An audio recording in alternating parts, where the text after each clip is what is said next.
Hi, I'm Hi. Sandy, WBPU, Black Power 96 Radio in St. Pete, Florida. I happen to be in Brookings right now, and I've been listening to 100.7. It's awesome. So it's Oh, really great to see the wonderful. faces. I'm here for a couple of weeks, so it's great to see you guys. Wonderful. Well, welcome to Brookings. Thank you. Oh, I'll pass it to, did Ted go yet? Let's see. Yeah, Did Ted already Ted- went. Oh, okay. How about Don Dean? Hey, thanks a lot for that, Sandy. I was going to call you out because you seem to be sitting in a very nice place right now, nice and sunny. I'm also with WXOX here in Louisville, Kentucky, rxfm.com. I host a show on Friday nights called Freaking Swing and Rock and Roll. And I can't help it, I got to hand things off to my buddy, Ethan A.D. Get some, Ethan. Hey everybody, Ethan AD. This is my wife, Blythe of the Ball, baby AD, Rock Sexy, WXOX, and I co-produce Wayfair Way on the WXOX as well. Nice to meet everybody. There you go. Thanks, Don. I'm on my phone, so let me see. Have we heard from Stephanie Schubert? We can hear from me. Hi, everybody. I'm with the Pacifica team who's going to present tonight. Coming to you, half of us are coming from Ames, Iowa. And so since we're sharing team members, I'll pass it downstairs. I think that was me. I'm Ursula Ruedenberg, Pacifica Network Manager, Pacifica Affiliate Network Manager, and also coming to you from the beautiful studios of KHOI in Ames, Iowa. Oh, I'm sorry. I'm going to toss it to you, Eva.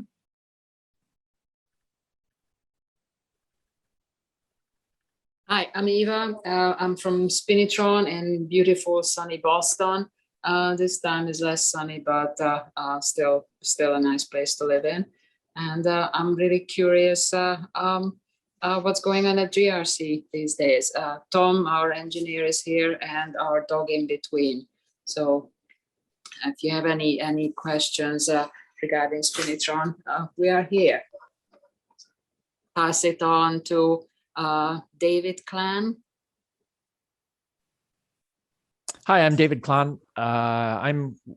Tonight I'm with the Pacifica team, but I'm also a volunteer here in Minneapolis with KFAI Radio, and I work with a bunch of stations around the country with my own little consulting business.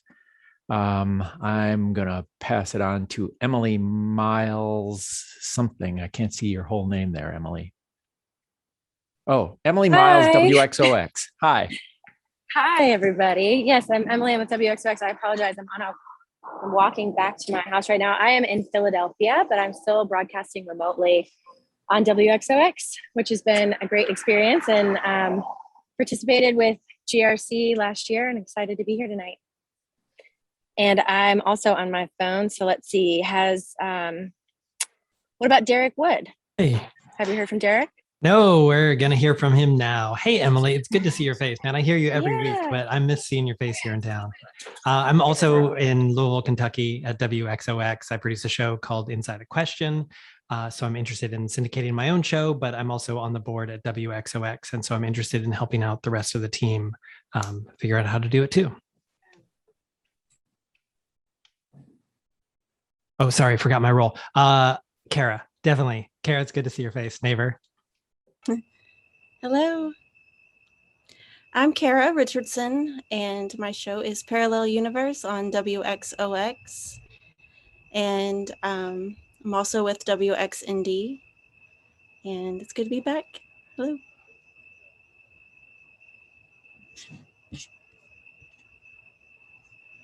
I forgot to do it too, sorry. Kara. Yeah. Well, no, I have to change the view. Okay. How about Antonio?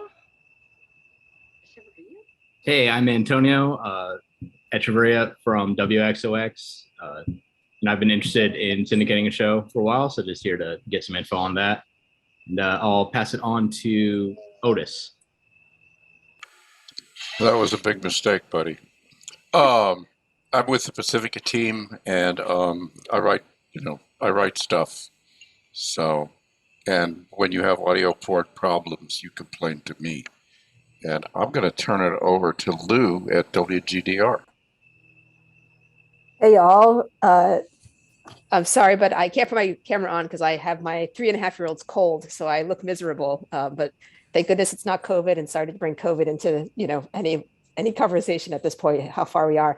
I'm up in Vermont. I've got a show under DJ Lou at a couple different stations actually in Vermont. WREV, which is UVM station, which is kind of a quasi community station, and then also WBTV LP, which is the low power I built in Burlington, which only took 10 years. So that's got to be some kind of record in community radio.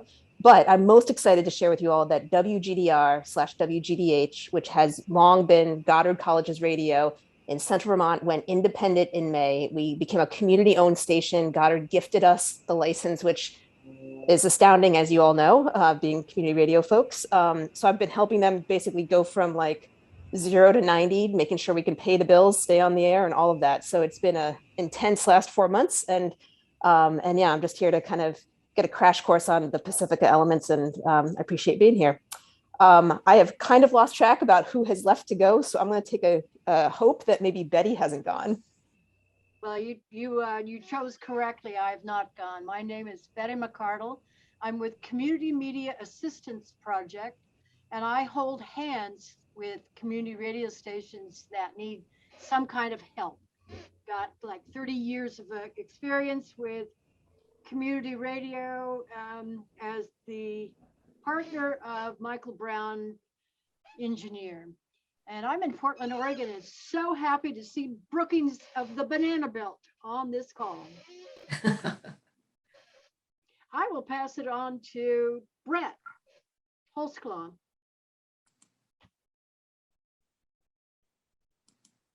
Brett, you're muted. Okay, hello, greetings. I'm Brett Holzclaw, and I'm in my home studio where we broadcast, and I'm a little bit flustered with technology at the moment. So if if it seems or appears that I'm looking flustered, it's because I am a little bit. But I do the Sun Revolution show on Saturdays and Beach Time. Sun Revolutions is 2 hours of musician birthdays, release dates, the occasional death day, trips around the sun. And I would love to get involved with Pacifica in some way, shape, or form.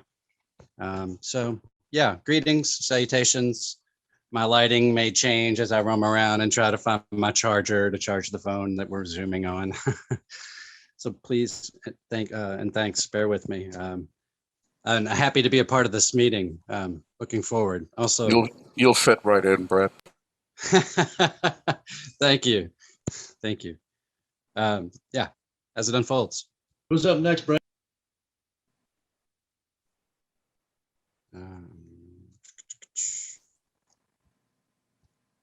Hey, Joey Mudd, Ethan Buckler, Dan, John.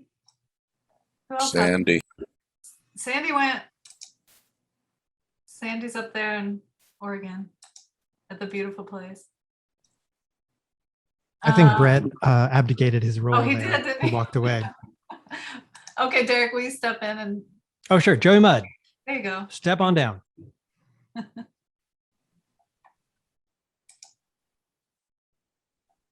Oh wait, we can't hear you, Joey. Okay, I should know by now. Hey, my name is Joey Mudd, and I'm the host of The Deep End on WXOX in Louisville. And I'm going to pass it on to Ethan Buckler.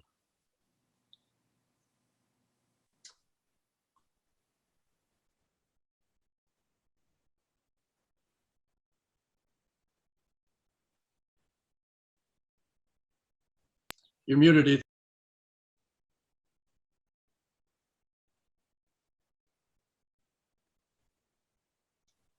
Can you hear me now? This is Ethan Buckler. I do the Wild Dreams Radio on Mondays, and I'm just here, just curious. I'll be sitting in for a while, and I probably won't say much. And I will pass it on to Who hasn't been called yet? Evan Wilson. Evan went already. John Scudder. I don't think we've heard from you, have we? No, you haven't. Okay, hi, John. Hi there. I'm driving, so please Be bear careful. with me. John Scudder, KEUL 88.9 in Girdwood, Alaska. I'm a host of the Glacier Rock Show and involved in the engineering.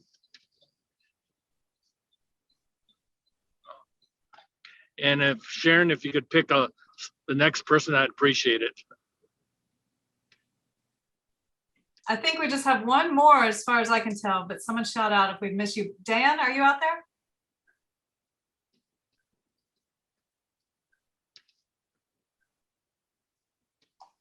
There we go. Okay.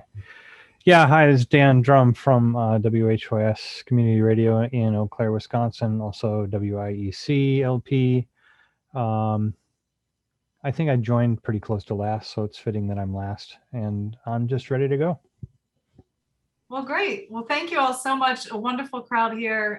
Thank you all for joining us. We have a lot of material to cover, so I'm just going to go ahead and pass it on over back to the Pacifica crew and let you guys take it from here. And I'll let you guys direct when you want to, break for questions and things like that.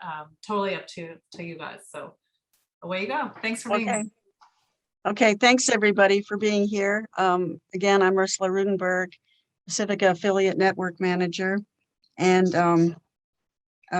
just as a brief introduction, the folks here that are going to present tonight are myself, Stephanie Schubert, David Klann, and Otis Maclay.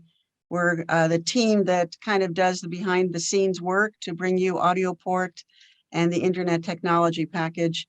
Like the rest of you, Pacifica is a small operation. Even though we're a big network, we're a small operation. So you're seeing the majority of the people that will work with you when you're involved with us. And we're happy to present this to you tonight.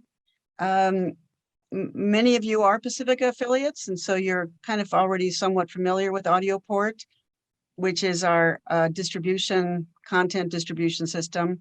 Some of you may not be. And we spoke before we started, and Sharon said that we're going to be recording this so that even if you are familiar with AudioPort already, we're hoping that this will create a good resource for you to show people that are coming into your station and that are interested in learning how to use AudioPort, because there's always somebody new that may want to work with us. And so just a really brief description of why AudioPort exists. Back in 2002, when I began rebuilding the Pacifica affiliate network after the infamous Pacifica struggle and collapse, we spent a lot of time talking about what affiliates of Pacifica wanted. And one of the biggest requests was, you have to remember this is 2002. So this was just the dawn of the people figuring out what to do with internet. And up until that point, Pacifica, there's always been a long tradition of Pacifica distributing content to affiliates and affiliates using Pacifica to distribute, but it was all through the satellite because that was the only technology that existed. And the day had really arrived where people felt that they didn't want to be in a top-down situation. They wanted to really be a true network that was horizontal relationship instead of a hierarchical one. And so this is kind of our creation story that I pull out every time, but it's true. It's a true story. We were in San Francisco at the NFCB conference, and myself and Dina Colbert, who has since passed on, and myself were sitting in a bar with Norm Stockwell from WORT, and he pulled out a napkin. We were all pretty drunk. And he said, "This is what you're going to do." And he said, "You're going to distribute through the internet." And we didn't have any idea what he was talking about. The concept of the cloud didn't exist yet. And the only person who had kind of approached this idea was Sean Ewald with the AMFOS project.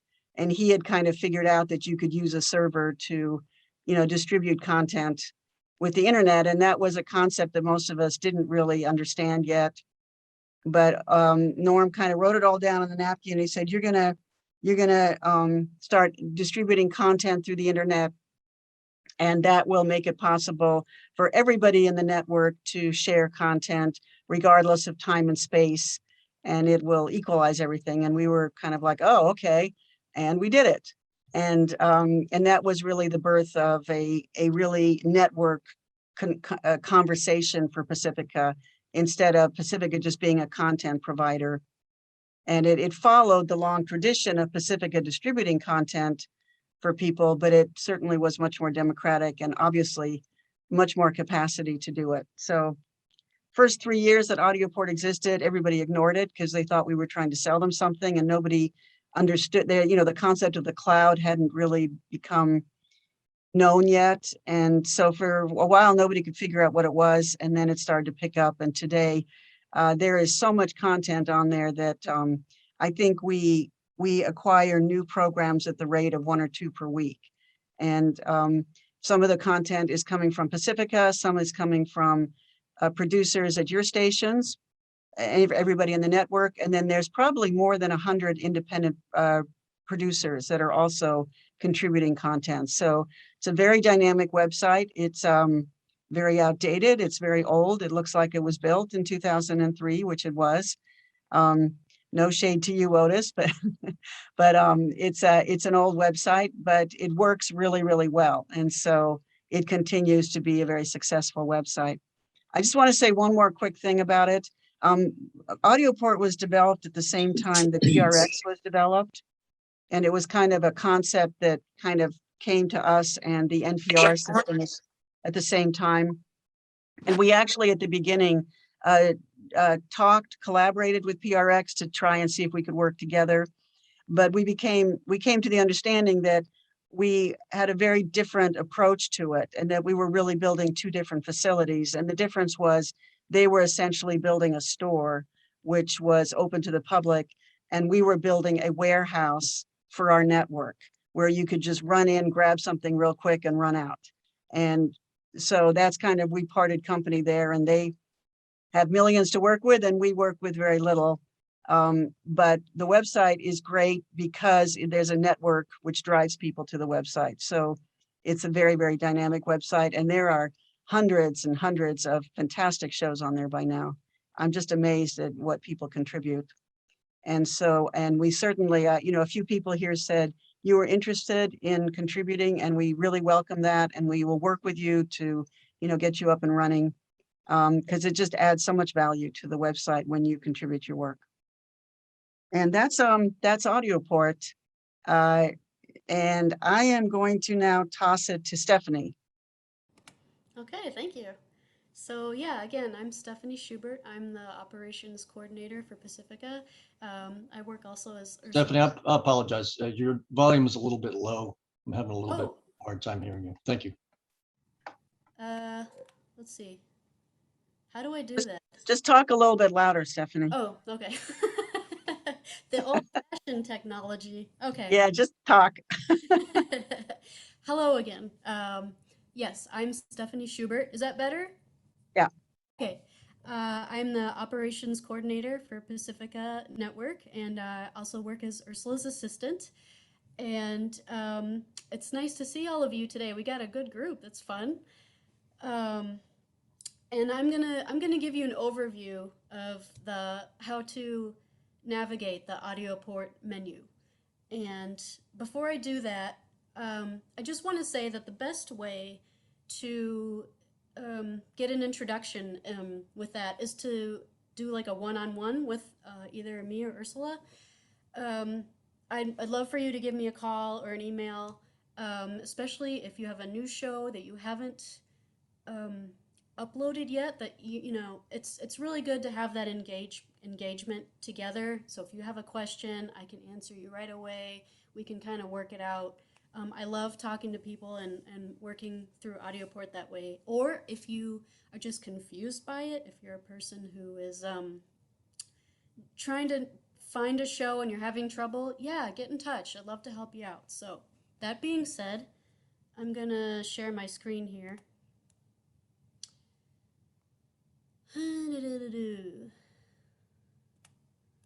That's not what I wanted to share. Sorry, hold on. Oh, I know what I need to do. Okay.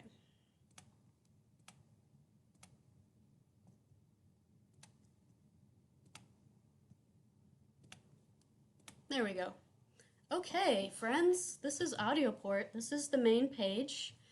And what you're looking at is basically 3 menus right off the bat. This is all menu. And the part in the middle, the gray area, is what is current. So when you come on, right away, what you're going to get is the latest programs of what people have been uploading.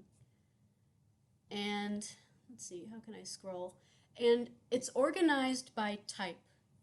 So we have, it starts with increments of days, weeks, etc., right? So we have daily programs, weekly programs, bi-weekly, monthly, COVID-19, that's our newest topic, news up, and can Ursula, you and Otis remind me, I know we have a news up and we also have a newscast. What's the difference between those again?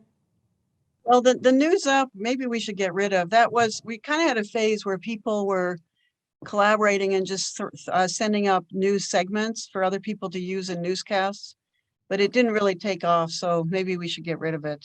I don't know. I don't actually know how people are using it. Okay, so we'll put that on the docket for things to talk about. Yeah. Up, music by permission of the artist, that's copyright free.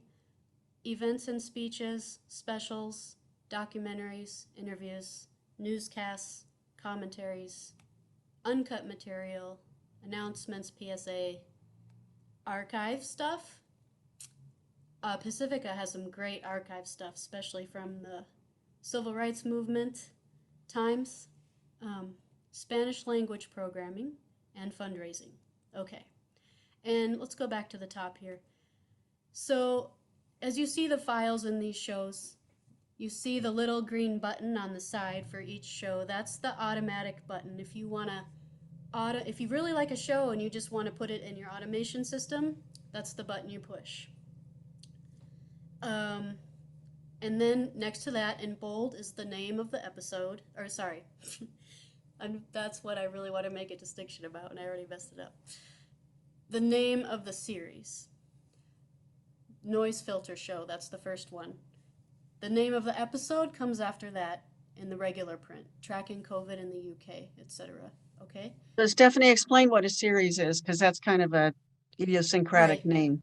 That's a big theme that we're going to talk about today, is distinguishing between a series and a title of an episode. The series is the umbrella program, right? Like, the series is the name of the show, Noise Filter. It's about... Right. Any show that is bolded like that is a show that is syndicating regularly. That's the distinction. A show that's being regularly syndicated, because there's other content in there that are one-offs. So that's the difference. Oh, I see what you were going for. Right, the difference Yeah. between the one-off and the series. Okay, yeah.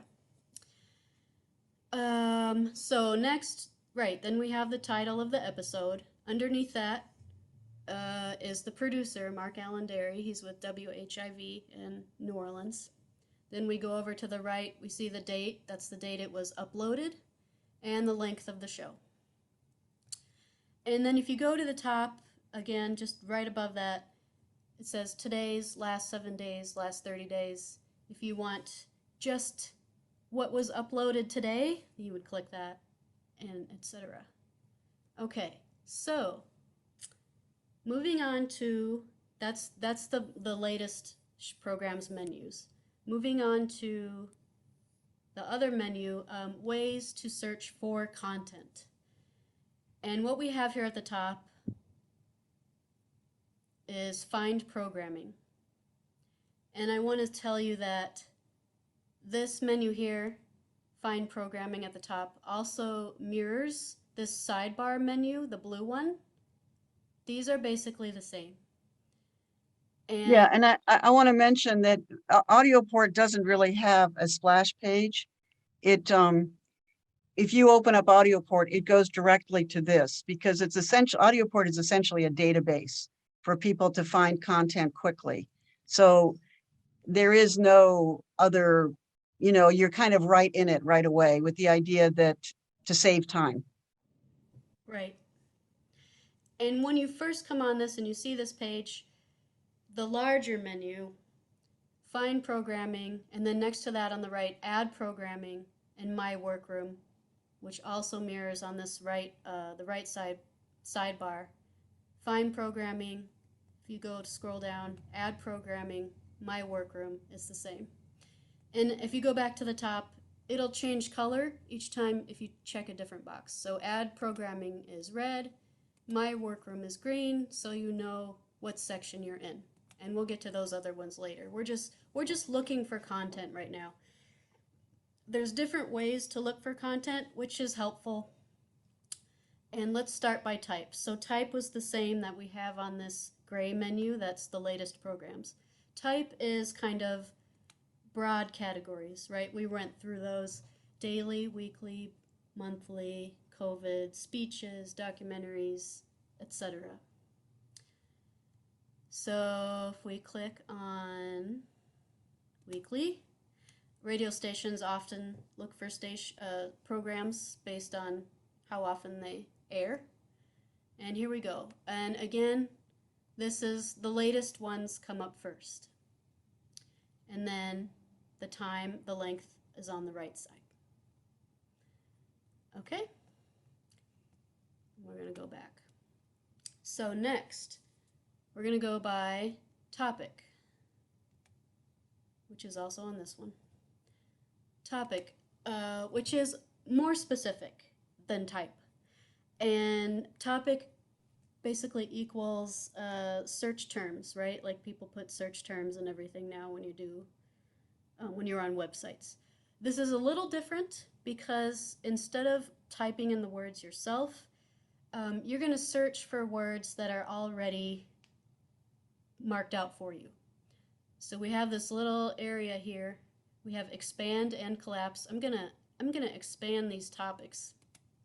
And here we have a whole list, right? Everything from arts and humanities to kinds of music to economics, environment, childhood, parenthood, places around the world, lots of places, social issues, physics, science, right? So if I'm looking for environment, so I'm going to scroll down, it's about a third, here we go, here's environment, and what I want is, wetlands, that sounds good, I'm going to click on that, and then these will be all the shows that have also put in that word.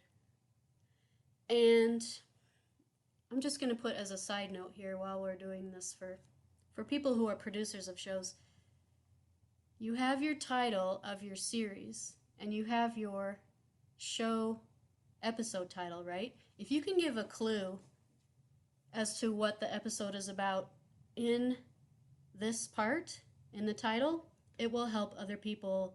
It'll be less steps for them to know what they want, to find it.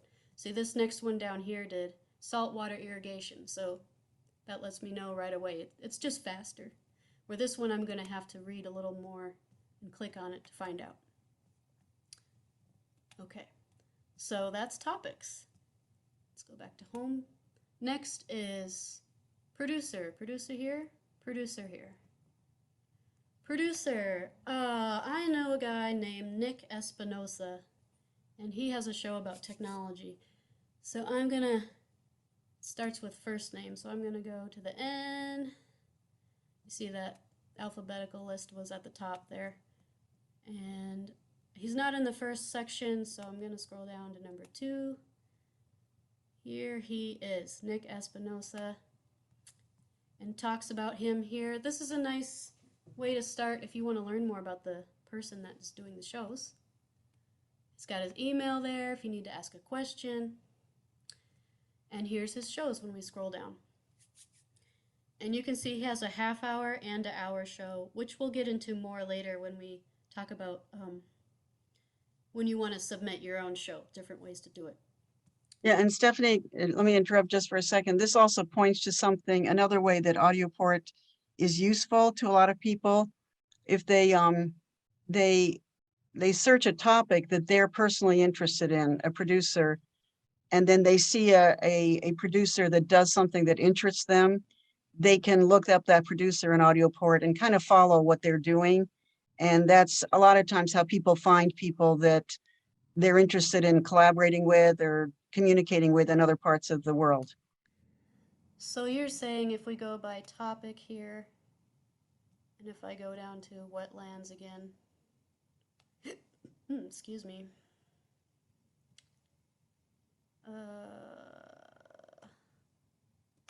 Wetlands, and this saltwater one was good. The producer is here, and I can, is that what you're talking about? Yeah, I mean, if you see something that somebody's doing that you like, you can kind of find out more about them and connect with them. And then, yeah, they always have their email on there. Okay. Okay, back to home. The last one is length. A lot of times radio stations will be like, oh my gosh, I need a half-hour show for this time, or I need a 5-minute show. So, here we go. Let's go to a half-hour show here.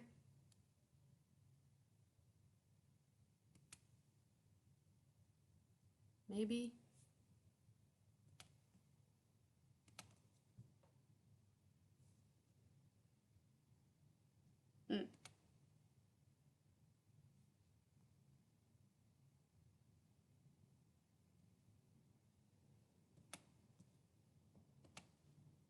Try again.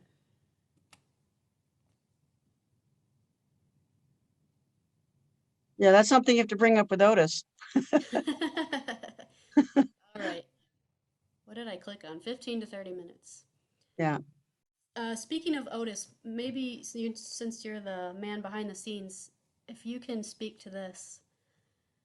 I noticed with the other categories that it brings up the latest programs, though in terms of length, it seemed, oh no, this one is, okay, I take that back. I feel like before it wasn't doing the latest ones. Okay, sorry, never mind. Anyway, 30 minutes. Here's a bunch or less. 15, 15, 15. I'm guessing if, oh, there's 4,000 options. Okay.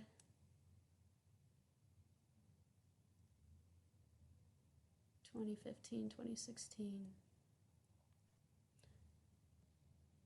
It does,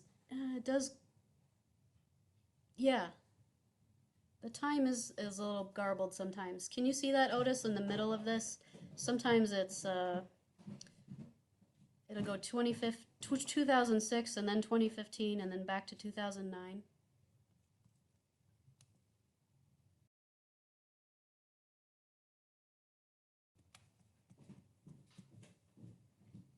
Not sure where Otis is. Okay. Okay, so that's by length. A couple more on this sidebar here. We also have by affiliate, so you can look by station. We also have by public programs. We have one program that is not password protected, that is Sprouts. So people who are not part of Pacifica can still download that show. And we can also do it by series. So the name of the title of the series, here's the alphabet again, and numbers. And then there's also the search bar. The thing I want to say about the search bar is that you have to be very accurate. If I want to look for Nick Espinosa's show again, it's called The Deep Dive.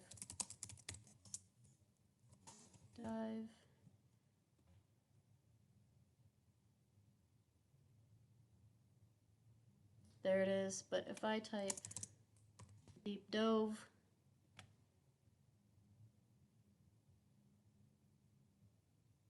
it won't have anything. So be sure you're typing in accurate. Okay, that's it for looking for stuff. Let's take a quick gander at this. We'll stay with this sidebar menu. We also have KU streams down here. The thing about KU streams, it says satellite. We used to have a satellite. We don't do that anymore. It's a stream. There's a KU left, which is for regular programming, like Democracy Now!, that's a popular one, and KU right for special events and live programming. And you can click, there's a link you can click, right? And the link will also show up, especially for the events. We have a list that we send out for events, and that will also include a link, which will also work. Last thing. Yeah, we used to stream the satellite, but then turned out nobody was really using it. So we finally turned the satellite off and the stream just exists now. Right. Last thing, albums. We had a musician request to have this section, so Otis created this in the last year. A new feature for composers and songwriters to share copyright-free music. Basically, it's a section where you can have, a collection of music all in one place instead of having it scattered one song at a time. And here, Otis has made an example. The nice thing about this is you can sample the music before downloading it with this play button there. And here's the download button. And there's also a button at the bottom where you can download the whole album and put a picture. And I think that's all I have for this section. So next goes back to Ursula. Okay, so I'm going to go through the process of uploading a show. I think probably you've understood by inference from Stephanie's presentation that AudioPort really only does, technically it only really does three things. It gives you programming to air, it distributes program that you upload to the website, and everything is self-uploaded. We do not, this is on the honor system, we do not control who puts things into AudioPort, and knock on wood, it's been relatively responsibly handled. So people self-upload their shows. And the workroom is the section on the server, the Pacifica server that houses AudioPort, where you can have space where you can store things privately. And you can share that with people. And when people, for instance, in different parts of the country or the world want to collaborate on something privately, they can do it through their workrooms. So it's a place where you can store content without being shown in public. So basically that's what AudioPort does. It's a very, very simple database. The only other things that it does is it does have the stream, and there is an archive of the stream that you can find by going to archive.audioport.org, which archives the stream as well. And other than that, AudioPort does not do anything. It's meant to be a very, very simple tool for people to use quickly and easily. Okay, so if you go to add programming, that's where you go to upload your show. And I'm going to go through this relatively quickly because we're short on time, but I'll try and make it as clear as possible. So the first thing you want to do is it asks you how many segments you want to add. I would say, as rule of thumb, you almost always want to add just one. And so you click on down there where it says next page. Okay, so this is the page where you are going to put the content into the text for your program. Now, to be really clear, this is the part that kind of messes people up. What we call a series is really a kind of a name that has been used in this website that basically says a program that you syndicate regularly. That's what a series means. So that's your, so say like you have a program, I don't know, Out of the Woods, or I'm going to use Indigenous in Radio. Okay, so that's a show that we distribute. So the name of the show is Indigenous in Radio. So that would be actually, let me use Sprouts because that's the show that we have, and Stephanie can show it to you. So the series is Sprouts, which is the show that comes out of our office. And so go back to Stephanie, go back to the upload page.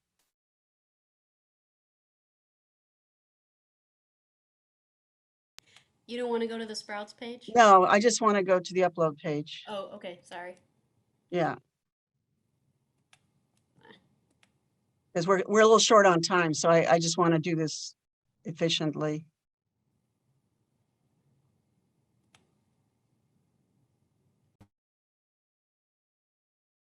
Okay, so say we're uploading Sprouts, which is a show that our office uploads. So so if you go to the thing that says series, so if Stephanie clicks on that,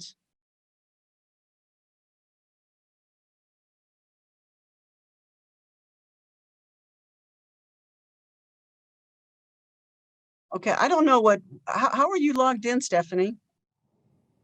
I'm logged under my name, but if I just go to add programming, it's going to do a new page. But if you want Sprouts, I have to go back to a Sprouts.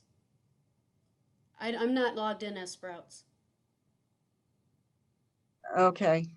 Okay. Well, all right. So if she was logged in as Sprouts, when she clicks on the series, it should show up. So in other words, if you distribute a show, okay, let me make something clear. AudioPorts is a very simple, it's basically a database. And so it is going to use your login, your email address as the identifier for your show. So when you log in to AudioPort, AudioPort knows which shows that you distribute. So if you click on the thing that says please select series, it'll offer up to you as one of the options the show that you distribute, and you want to click on that. And then the program title is Stephanie, can you log in under Sprouts, because this is going to be hard to do in the abstract. And actually that way people can see the login process.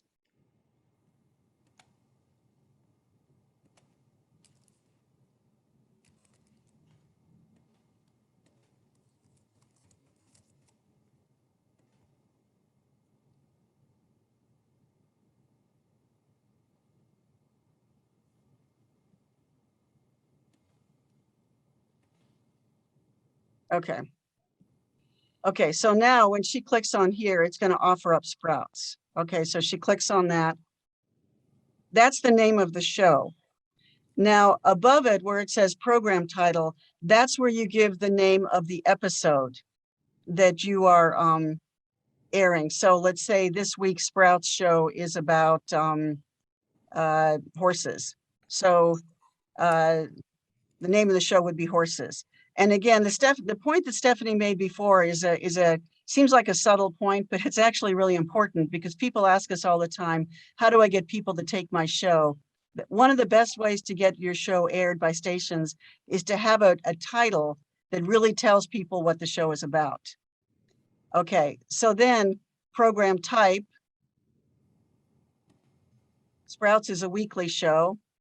So we click on the type. Okay, now the subtitle, most people just skip because it's not really that important. The next thing that you can do, and this is not a required field, but this is where you can choose topics, search topics. And I'm not going to do that right now because it's going to take a lot of time for that to open and close. But you saw before the list of topics. So you can just pick ones out, and you can pick 10. And those are just going to be search topics. Okay, so let's keep moving. Okay. In the featured title, in the featured bar, that's where you describe the people or things that are featured in the show. So let's say, you know, expert on horses, Jane Doe. Okay. And then beneath that, it says about this program. And this is where you want to give your elevator speech for the show. So this is where you want to say what the program's about, who's doing it, and why it's really a great show. So horse expert Jane Doe gives a dynamic description of the problem with wild horses, according to her latest best-selling book, you know, Horses of the West. Something, you want to make this brief. You do not want to give a lecture here about the topic. You just want to sell this program, because this is where people are going to look to see if they want to air your show or not. So this is where you want to really sell it. Under the credits, that's where you're going to credit yourself as the host or the producer. You're going to say who the host is, who the producer is.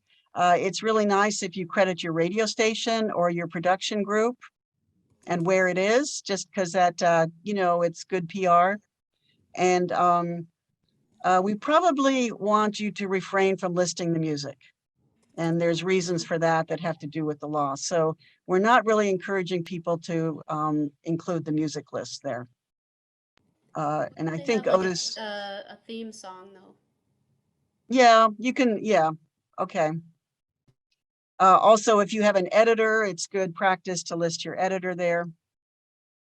Okay. And then in the section that is about the series, that's where you kind of want to have your elevator speech for your program. So here is where we say, you know, Sprouts is a show, a weekly program distributed by Pacifica Network that features grassroots production around the world in collaboration with affiliates and independent production groups, and you know, brings you you know, the grassroots voices.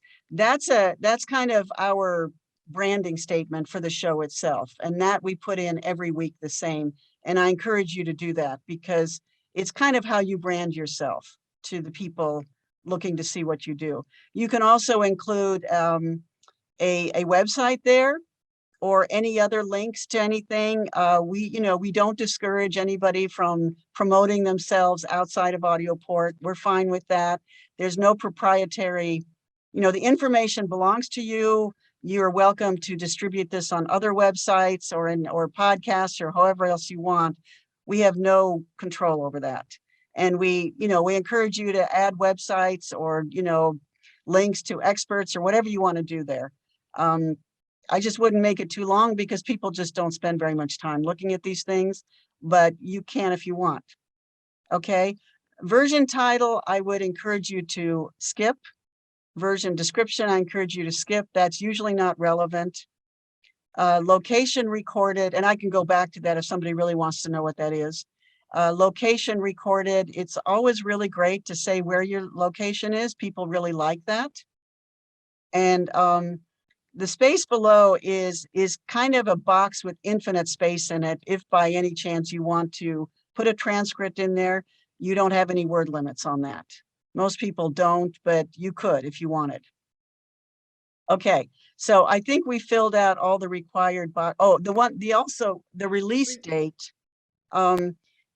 That literally means the release date. So the AudioPort will automatically put in the date that you are uploading something in now, and that's when it will show up in AudioPort. Now, if you want it to show up in the future, you can give a future date and it will release it on that day at 12:01 in the morning. So like if you want to go on vacation or something. Yeah, if you want to go on vacation, or some people, I think this started because Bird Note, some of you know Bird Note, it's a show about songbirds. they wanted to upload like a whole, half year's worth of shows at one time. They didn't want to have to go every week. So we created this so they could do that. So, some people want to upload a whole bunch of shows at a time. The only thing we ask is that you space them out, because if you upload all your shows for the same day, basically nobody's going to know what to do with it, because nobody can handle so much content at once. And a large percentage of people are automating the downloads from AudioPort, and automation say,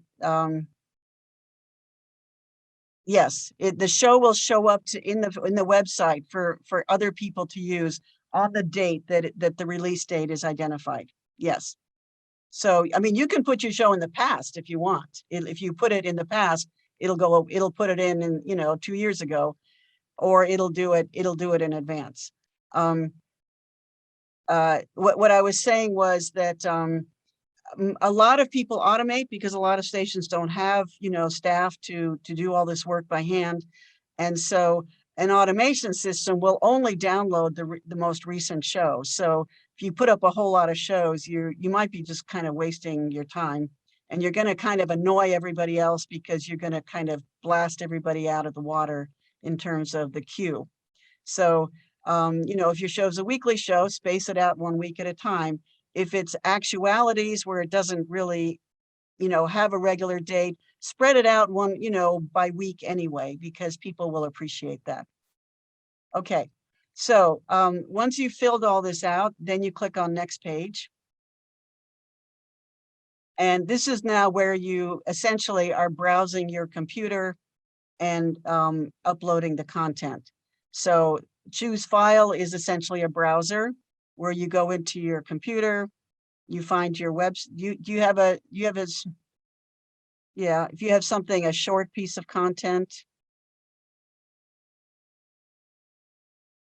Actually, there is no expiration date, which is much to Otis's annoyance. We actually, if you go to, if you say you want to see all of the content, and in particular, it will actually take you back to 2002 when AudioPort was created. So there are literally hundreds of thousands of shows right now in AudioPort.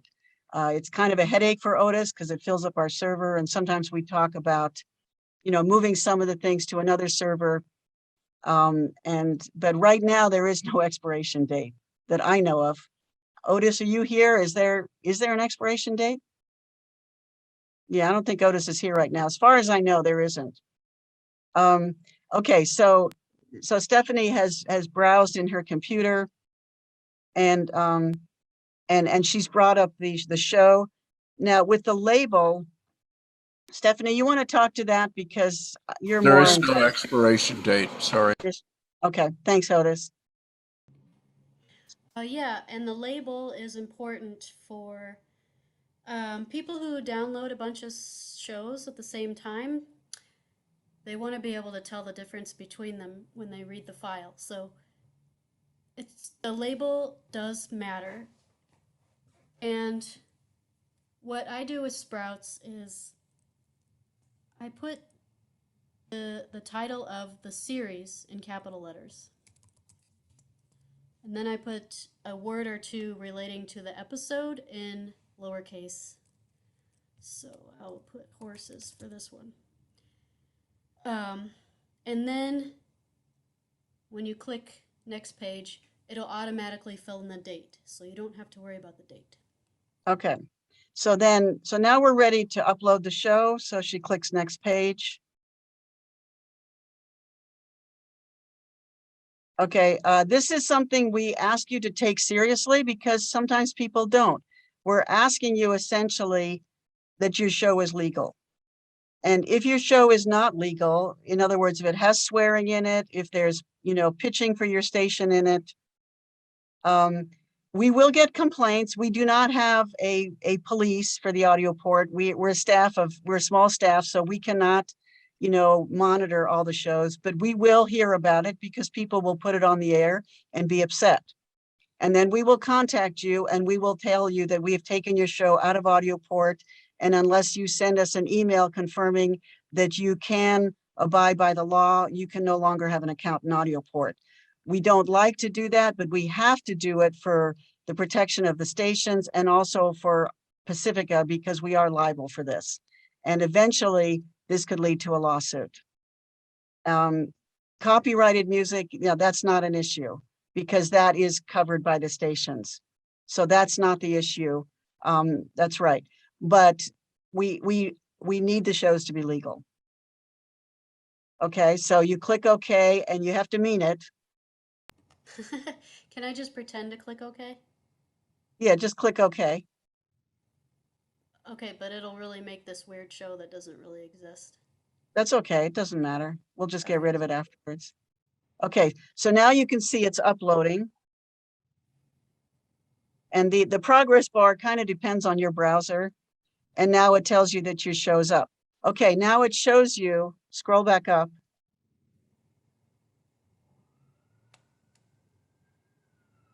It should be on top. I don't know why it's not on top. Oh, these are shows that are in the future, so we are. Oh, I see. Horses. Okay. There it is. Okay, so now this is the page for your show. It gives you the series, which is the name of the show, the title, which is this episode, which is Horses. It gives the producer, it identifies the weekly program. Here it tells you what the show's about. There's our branding statement. Here's the credits on the right. And then if you scroll down a little bit, the button is for people to download it. Okay. Now, if you, Stephanie, can you click on a Sprouts show that has already aired? Okay.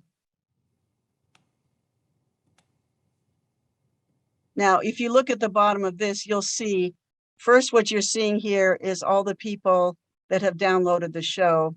These are people who have downloaded it by hand, and they do it by logging in with their email address as the login, so we can see who they are. Down below are people that have used, these are not podcasts the way we think of them today. These are people who have used automation technology to download your show. These are all stations as well. Nobody has access to AudioPort that is not an affiliate radio station. Nobody else ever gets into AudioPort. And so these are all radio stations as well who have downloaded the show and probably have aired it, because very few people download shows in AudioPort that are not using it for the air. The reason they're numbers is because they're using aggregators and aggregate, where it's used, like AudioPort uses podcast technology to deliver shows to people, so automation systems, and there's no email involved in that. So we what you see is the number of the aggregator. Otis and Stephanie are actually going to considerable length to change it so that people can start to be identified, and that's something kind of a bigger topic we may not want to get to, but we're trying to make it so that people start to identify. I can see one person has done it here, so that we can begin to actually see who these people are as well. You can see there's a few people that have cooperated down here. KDCF has cooperated. Some people are beginning to cooperate, and so we can start to see who these people are too. But these are real stations. You can really count these as people that have downloaded your show. Okay, that's the quick and dirty on how to upload your show. Like Stephanie said, we really do want you not to waste any time on this. And so we are happy at any time to be on the phone with you the first time you upload a show to AudioPort, so you don't get stuck. Now you'll see up here above where it says Sprouts, the story of sustainable rice. Stephanie, why don't you go back to the horses show so that we can mess around with that? I don't want to mess with a real show.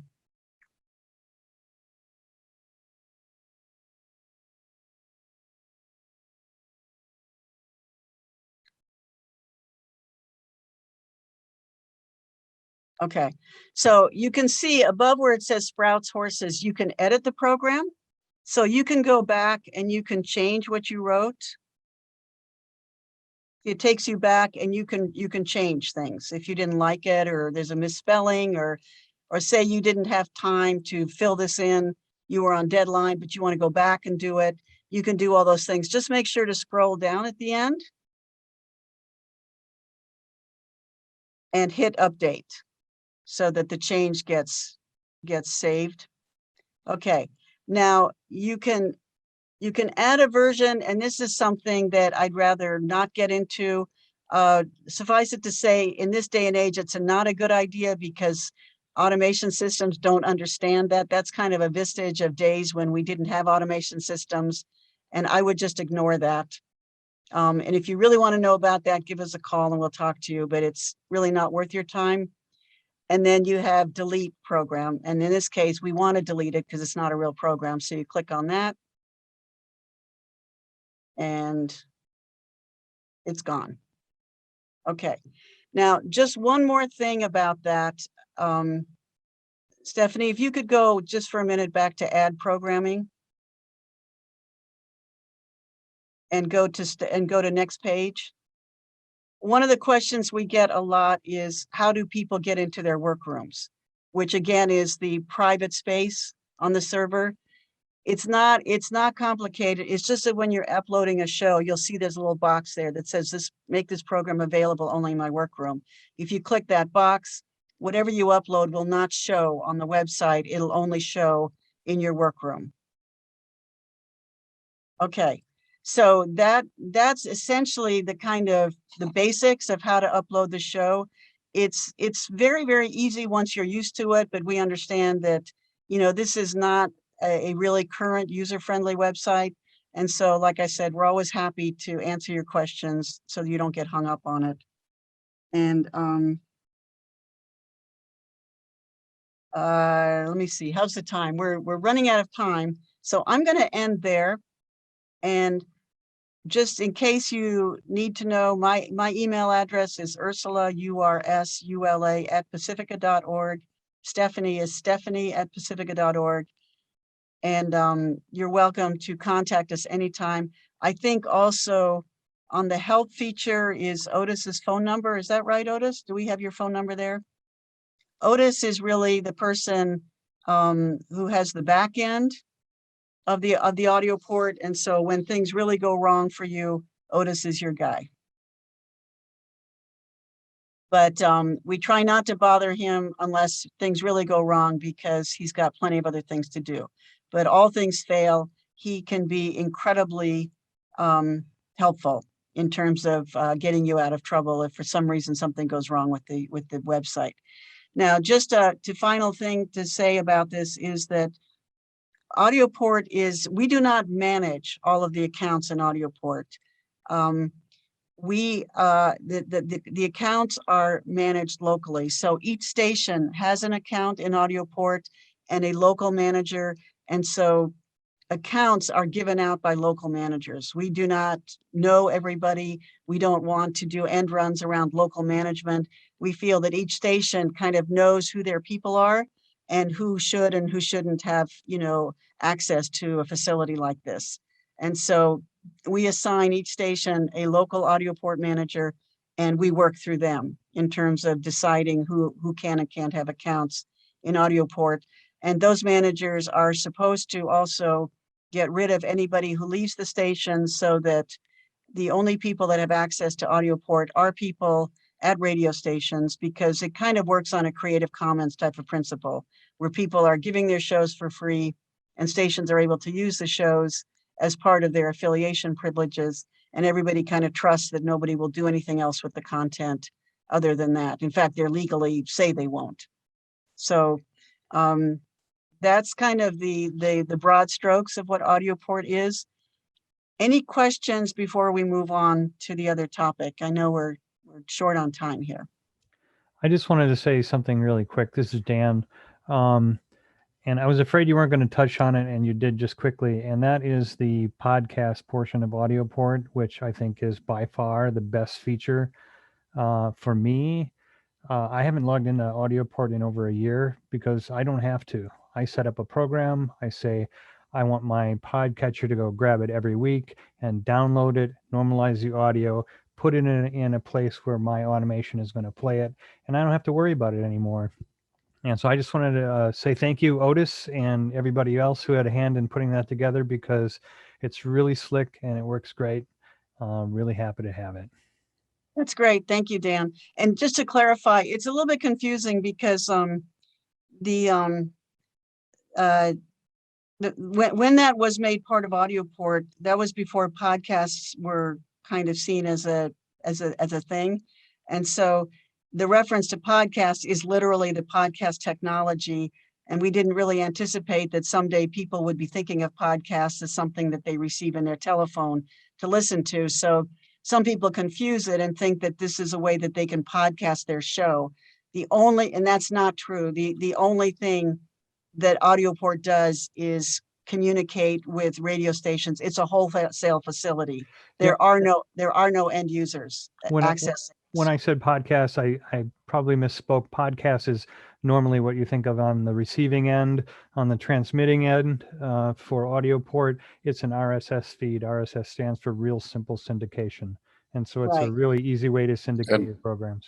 And I have a request for you, Dan.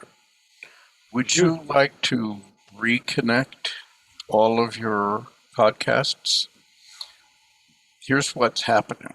Just to explain, you saw that there were a couple of stations that identified themselves in the podcast. I did. I was going to offer to do that. Yeah. Yeah, we've added a hash to the link, so that then when your aggregator calls up, the hash is there, so we know you did it, and we can bill you. Yeah. That sounds that sounds great. I'll get in touch with you and figure out how to do that. No, all you have to do is just redo your RSS feed. If you go to the RSS bug right now, sure, you'll see that it's changed. There's an ID equals, and then there's an MD5 hash. Oh, I see. So it's right there. Yeah. Yeah, that's the all you have to do is most just copy and paste that into your aggregator, and now you have told everybody, I'm part of this community, and I want you to know I'm participating. Sounds great. I'll do that. Yeah, that's what the single most biggest request that we get for AudioPort is being able to identify who those aggregators are, because it drives people crazy that they don't know who's downloading their show. The other biggest request I get is the question that we get is, how do I convince people to take my show? We do have a listserv that advertises shows, and everybody that syndicates can post in there. Usually the convention is once a week. But the thing that program directors always say to me is, when I ask them, how does somebody get you to try their show? And they always say the same thing. They say, it's a phone call. A phone call is what gets me to try somebody's show. So we do have on our website, pacificanetwork.org, we have a map and a list of all of the radio stations where you can look them up. And we also have a directory of shows, which is relatively updated, so you can kind of get by topic what shows are in AudioPort. And there was one more thing I was going to say, which I don't remember, but anyway, so you can, the other thing I was going to say is, people also ask, what's the best way to get on radio stations? I always recommend you go to low power stations first, because many of them are in very great markets, and they are the newer stations. And so they tend to have more space in their program schedule. And so they tend to be the most receptive to new programs. But it also, has to do with topic. So, and I'm going to toss it over now. And are there any other questions about AudioPort that we should talk about? There was just in the chat, Lou was asking, do the Pacifica team, Otis, or any other station? I asked her to call me. Oh, you did? Okay, you already handled that? Okay. Yeah, we will accommodate you. That's part of the package. And actually, I'm actually working on a really cool player that'll show what's actually playing, from the archive, if you play it from the archive. Okay. Yeah, so let's jump over to that since we have not too much time left. Let's talk a little bit about the internet technology services that we're offering. And just one more note about the podcast thing. We are actually building a podcast host, which will be for end users, and that's and that will be for people to podcast their shows to end users. And we're kind of want to create a venue for community radio podcasts, but that's turning out to be a really big project and probably another year before it's really, really ready to use. But if you are interested in that, we are looking for people to help out as guinea pigs. So if you're interested in that and want to work with us to help kind of put your content in there for us to experiment with, contact us. And we love to have a few more people to kind of, work with to trying it out. We're in the process of developing it, but that's for down the road. So David, I'm going to toss it to you. Okay, thanks, Ursula. What I just want to mention real briefly, because it is getting late, is the Pacifica Internet Technology Package. And this consists of a schedule manager, which is a tool for you to put all the details about your weekly schedule, weekly or whatever regularity or whatever kind of repetition your schedule has. You put it into the system, and then you can use the technology package to archive your show, and it will carve it up. It will carve up the recordings into pieces that fit your schedule that you have entered into the system. These two pieces that we're talking about have names, and they're Otis named them. They're kind of silly names. Well, at least one of I them did is. not name them. Oh, They that's were right. This named predated by you. our, Yeah. it exactly Stephanie, why don't dated you, me, but Stephanie, bring up the archive for KHOI. So they there's can the archive, which is the name of the archiver, and there's the archive. confessor.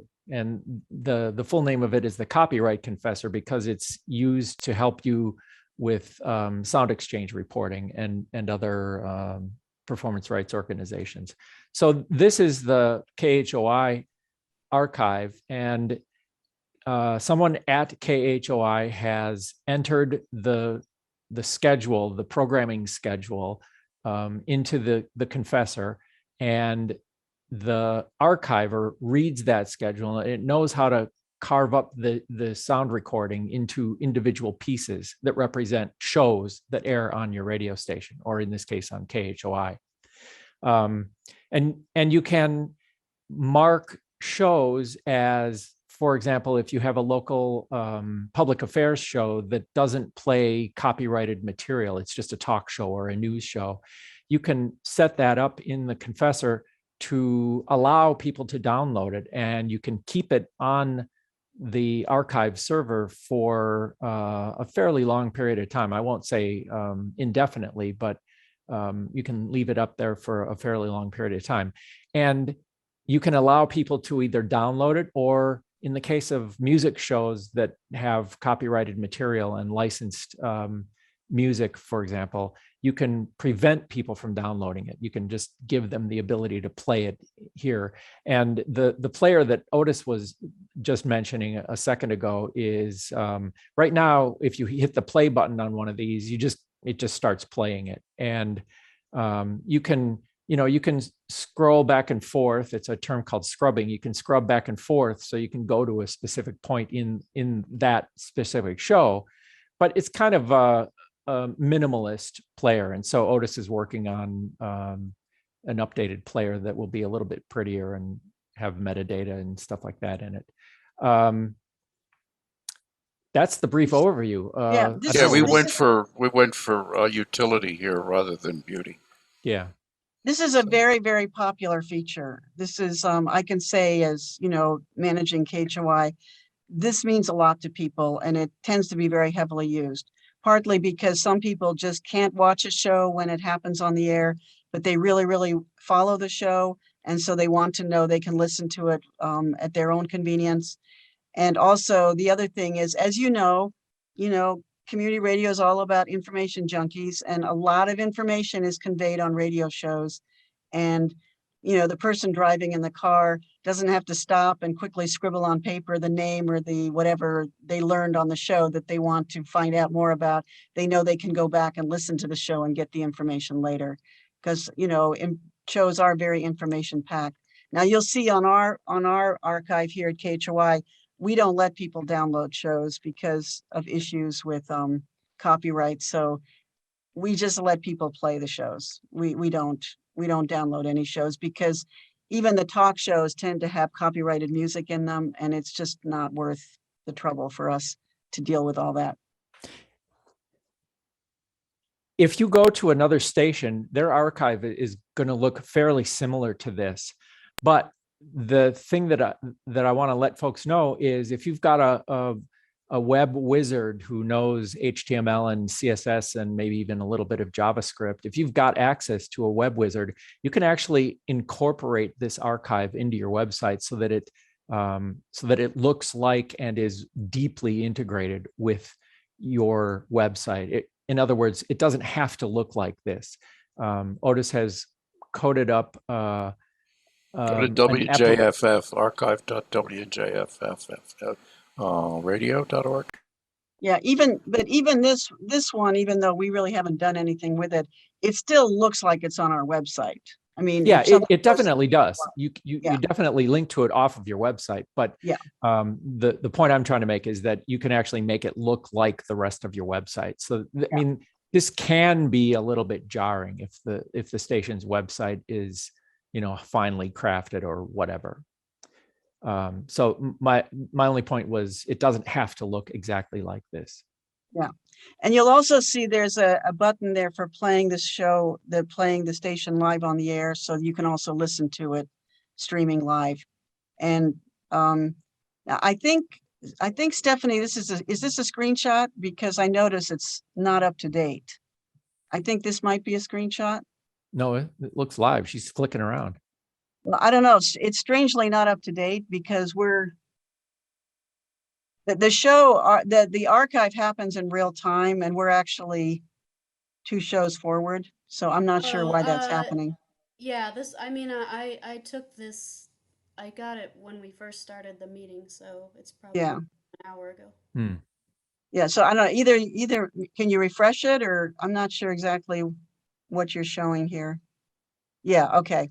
So now it's showing the last show, and the next show is not showing up because it hasn't ended yet, but it appears seconds after the show ends.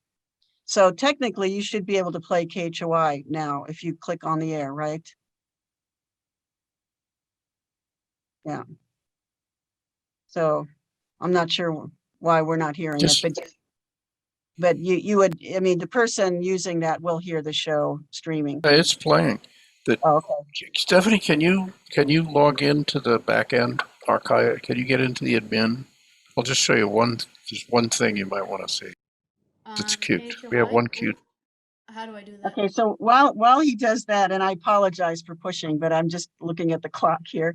While they do that, I want to clarify too that the confessor part of this is the part that can be used to report to the sound exchange.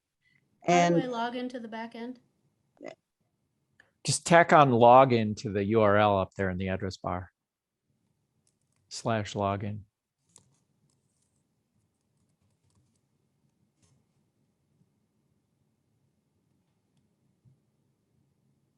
Otis, why don't you go ahead? Otis, you got to unmute yourself. Okay, well, while we're waiting for him to unmute himself, what I was saying was that. Oh, sorry, it's a whole deal. But I was going to say, Stephanie, stop sharing and let me share, and I can do it real quick.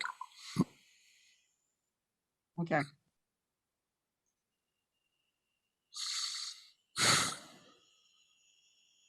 No, go on, Ursula. Okay, so up until recently, the information for reporting to Sound Exchange had to be input by the producers.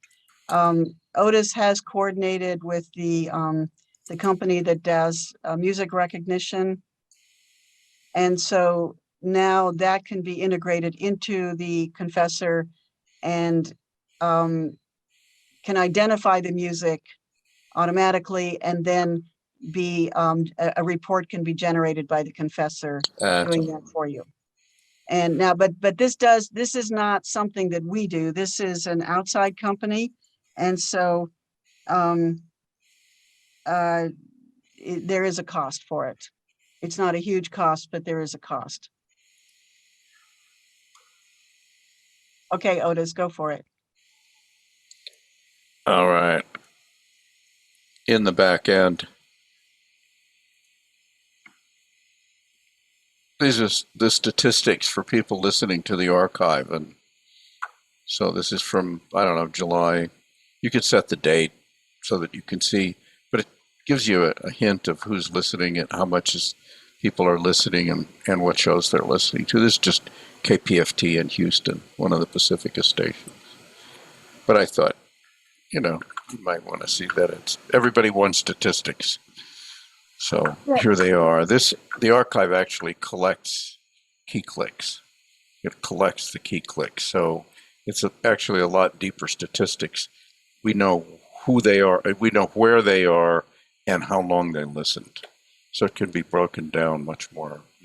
But somebody has to say to me, I would really like to know, I'd like a pie chart of where people are listening. Then we could do that. A lot of the stuff that's in this system comes from people's requests, and that's what's really made it grow, and turn into something that's a pretty elegant system, actually. Yeah, another way that we're using it a lot at KHOI is that we people rebroadcast their shows, and so they usually record their shows, but sometimes something goes wrong with the recorder. They forget to put flash drive in, they forget to turn the recorder on, whatever, something goes wrong. And then there's, great anguish about losing that. And then we can say to them, no problem. The archive has recorded your show. And even though it's not a great bit rate, it still is usable for the air. And then there's great relief because there is still a copy of the show that we can go into the system. We can download the show and, have access to it. And it seems like a small point, but it's actually not. It's actually a really big deal, because everybody knows what it's like when a show is lost and the great pain that happens. So now Pacifica does provide a stream. And so a lot of affiliates who are using this system also, including KHOI, use the Pacifica stream as their stream. And it's a great stream. It has infinite space and it's really reliable. So I love it. None of this stuff is very expensive. We basically just charge what we need to be able to to pay for the facility and the people that are building it. And so we try to keep it all incredibly affordable. People that are not affiliates, we are beginning to, make it available to them at a higher price. Okay, I know that we're really past time. I think there were some questions I want to get to. How accurate have you found the Confessor to be? I think, Otis, that's a question for you in terms of the music recognition. What do you mean? What do you mean accurate? I think what they're asking is how accurately does the software identify music? Is that right? Oh, it's pretty good, except if they don't have something in their database. But basically, it's pretty good. It seems to do the reporting. We haven't had much pushback. What were you going to say, David? I was just going to say numbers I've heard are in the 90% range. And I believe that the way it works is if it doesn't recognize it, it doesn't try to take a guess. It either knows it or it doesn't. And so it's, it might not get the exact album that the track was released on, especially if a track was released on a compilation or a live or, people are remixing and remastering things all the time. So it may not get the album right, but it certainly gets the track and the artist. And also, I mean, you can also enter that stuff manually. You know, if you really care about the playlist and you want it really precise, there's nothing to stop you from entering it as you do the show. What Otis means by that, not with the content recognition software, but with the confessor, that you have the ability, and you've always had the ability to enter your track titles and artists and all that stuff manually with the confessor. Yeah, one other nice feature that I like as a station manager, Stephanie, can you go to the KHOI program grid? The archive and the confessor, which is essentially the same thing.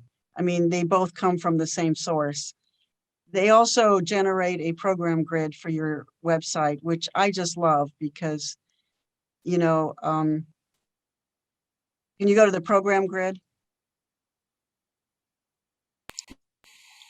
Go to KHOI Community Radio there and click on the program. You don't have to type it in because you're already there.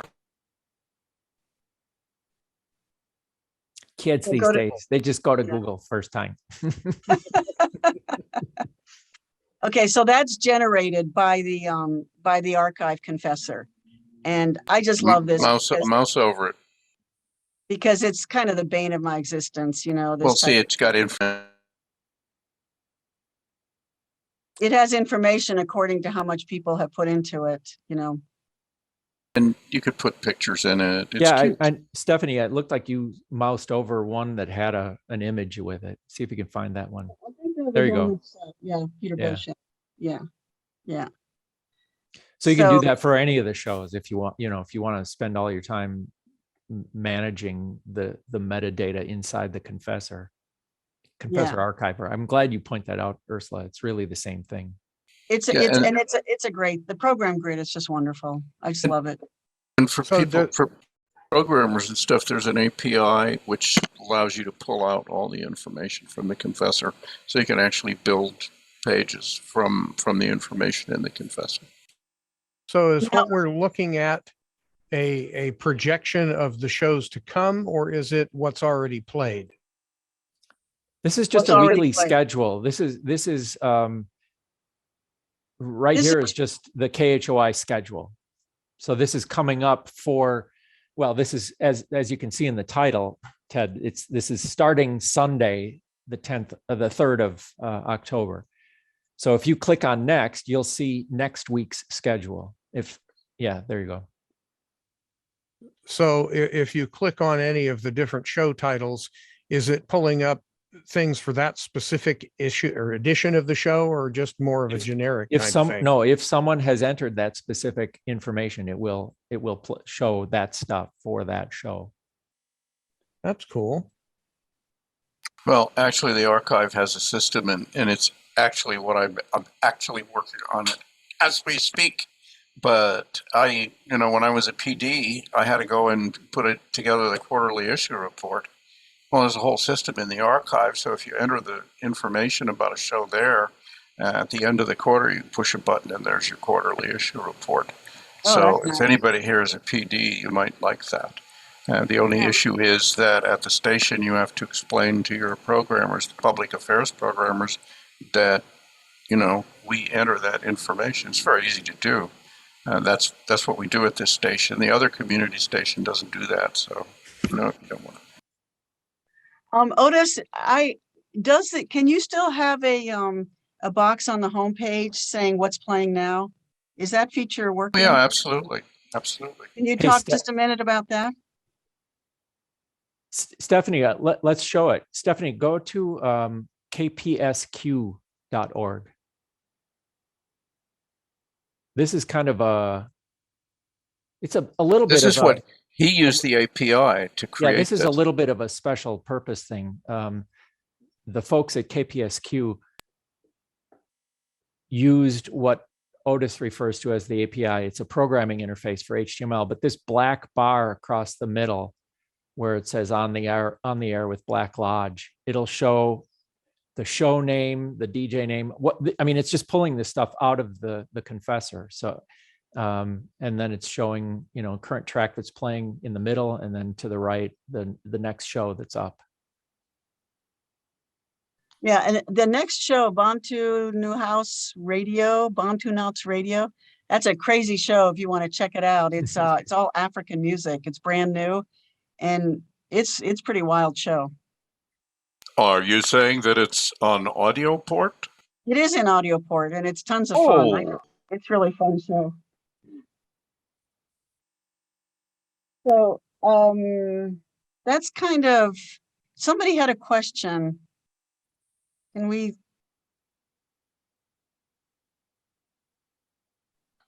Oh, maybe not. Maybe we answered them all. I guess the one thing, it's a great asset to our website at KHOI. I would not want to be without it.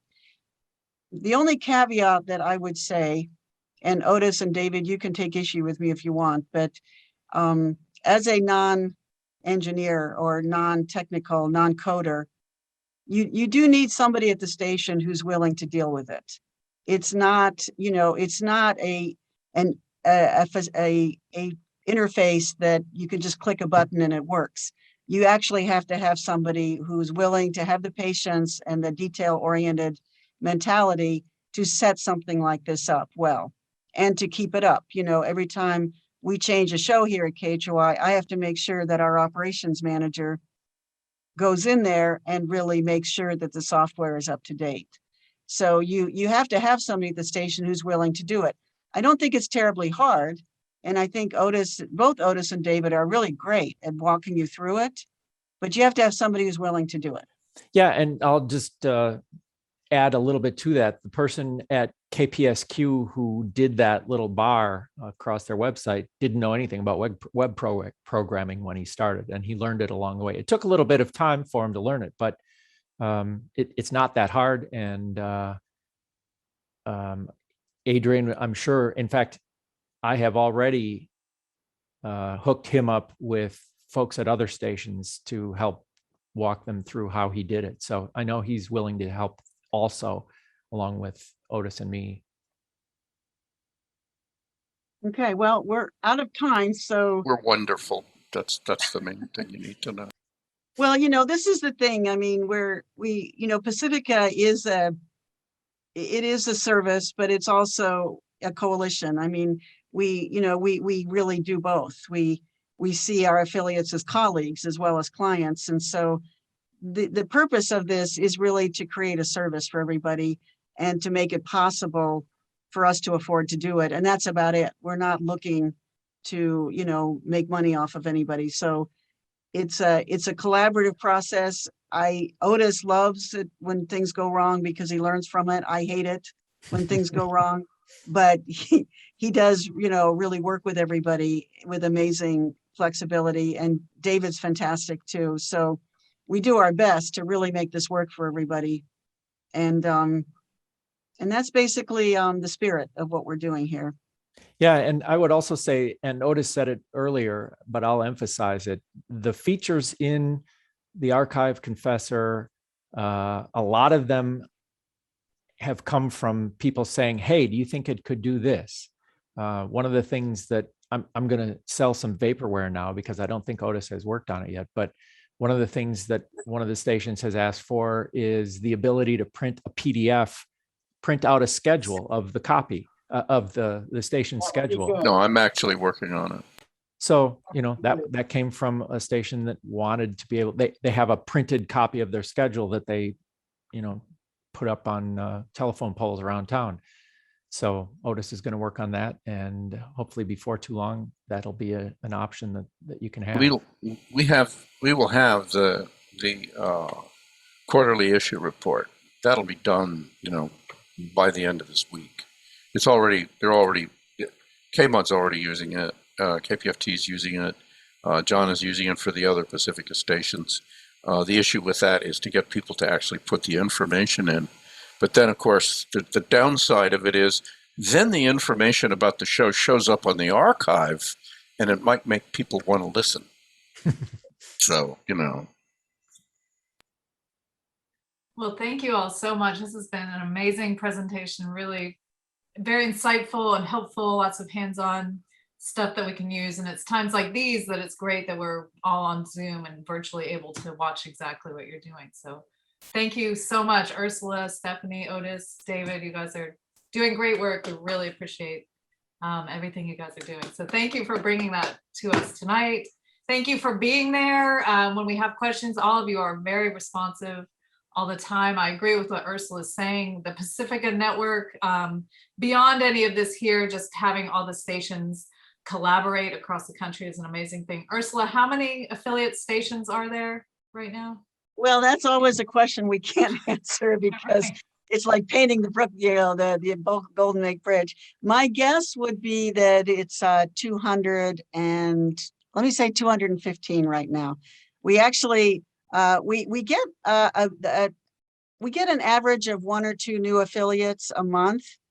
But the reason it hasn't gone through the roof is also because, you know, COVID has been hard on a lot of people, and we've lost stations because to COVID. So the number stays around 215. Newest station just signed on today, St. Louis, KWRH in LP in St. Louis, signed on today. Newest member of the network. Well, that's awesome. So college, community, LPFMs, full power, non-coms. Internet.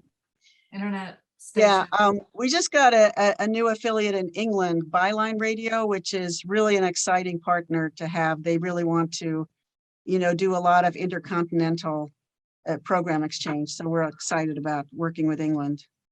That's awesome. Yes. And also every week, Stephanie hosts for the Pacifica affiliates a weekly meeting where the station managers can meet up. And Stephanie, you want to say something real quick about that? Oftentimes we'll have a speaker who has expertise in an area, or sometimes we will just have a topic that's been on everyone's mind, if it's COVID related or technology related, or you know, just issues needing to work through, and we'll just have a round discussion. And it's been really a great way to keep in touch together. Like Sharon was talking about, having the GRC, you know, more often than just once a year. That's why we like the roundtable too, because we get to see people more often. So yeah, it's a great way to stay in touch, as is this group here. So thank you all for joining us again. We're always meeting. We've just kept this going since the virtual GRC once a month on the 10th of the month, or the closest weekday thereafter. The next one will be on November the 10th. But there was also an idea that we would have, if anybody had any ideas that they just wanted to get out there this month in October, since this is normally the GRC month, if anybody has ideas for meetings or presentations, please let us know. We would definitely be interested in that. But please do go ahead and mark your calendars. There will definitely be a meeting on November the 10th at 8 p.m. Eastern time. This presentation was a little bit different because you have to, of course, be a Pacifica member to use these services. Normally, we're not trying to, obviously at GRC, we're not trying to promote any one paid anything, but we really do respect the work that's being done at Pacifica. They've sponsored the GRC for a number of years. There's also lots of other wonderful organizations within this GRC group, and we want to recognize them as well. We just really appreciate this grassroots community that we've got going on here. And I just, out of fairness, I want to recognize that Spinitron also has a similar program to Confessor that does your music reporting and things like that. And Ava's done presentations for the GRC in the past, and hopefully we'll have her do a presentation as well so people can compare and contrast the different programs, and then just make the choice that's right for your station. So not promoting any one thing. We think all of these organizations are great, or else they wouldn't be involved with the GRC. So Ava, do you want to say hey real quick? There's Ava from Spinitron. Well, one thing I want to say for those of you who are not affiliates, the show that we were kind of focusing on, Sprouts, that's a show that essentially is a showcase show for grassroots production. by anybody. And it's kind of conceptualized as an open door, because to getting an issue or a production showcased that either you want to reward a producer for good work, or you have a topic that you feel is really, really important to get out, because Sprouts is picked up by a huge amount of stations regularly. And it is not password protected. So we don't, you know, people that are not affiliates are welcome to take the show as well. And it really does. And also, if somebody at your station has something that you would like to showcase, contact us, because Sprouts really kind of exists as a show for community radio or grassroots production, regardless of, you know, whether you're an affiliate or not. So just keep it in mind for that. Great. Yes, that's an awesome program. I love it. I love that program really embodies the community radio spirit more than anything I've heard, really. Ava, do you want to say hello real quick? Spinatron, you all offer similar but different services and some additional things. You guys can... Yes, we don't have the obvious distribution part of it, as Ursula said, the warehouse system programming. We do have the playlist tracking software, also with the audio recognition and including sound exchange. And we also have a 2-week archive program. But I think someone is sharing something here. Ethan, it looks like Ethan Buckler, somehow you're sharing your screen. Yeah. It was probably more interesting than my face, so that's cool. But if some stations, including your Sharon, use Spinitron, happy to give anyone a rundown of how it works, how much it costs, and what else you can do with it.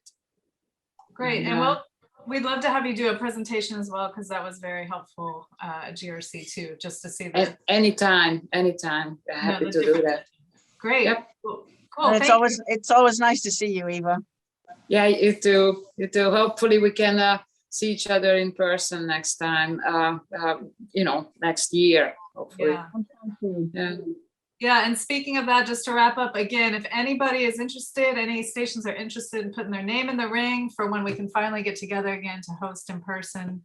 I think Art FM, I think we have our name in the ring, but we're just waiting for things to be safe, and who knows when that will be. We're being very cautious. But we are looking forward to being together again. And again, if anyone else is interested in considering hosting the live, either the live in-person conference or a virtual conference, we're definitely up. But can I say something? That last time I was on a call, we were talking about, that was end of summer, I think, if you should have a fall conference. And then I mentioned that there was another conference going on there for college radio, the CBI conference, that got canceled too, out of caution. So I'm not surprised that GRC doesn't have an in-person conference, but it's a pity, you know. Yeah. I have a quick response to Ted's question. I'm not sure exactly what the question means, but I'll tell you at KHOI, our studios are still closed, so people can use the studio now, but can't bring in guests. But for a long time they couldn't, and so people were making shows either with field recorders and editing shows using a field recorder. Also, what a lot of people do is they zoom into our main studio here at the station, and they record the shows via Zoom, and that allows them to, easily have guests with them on the Zoom, and then we just have somebody here in the studio who records it and makes a show out of it.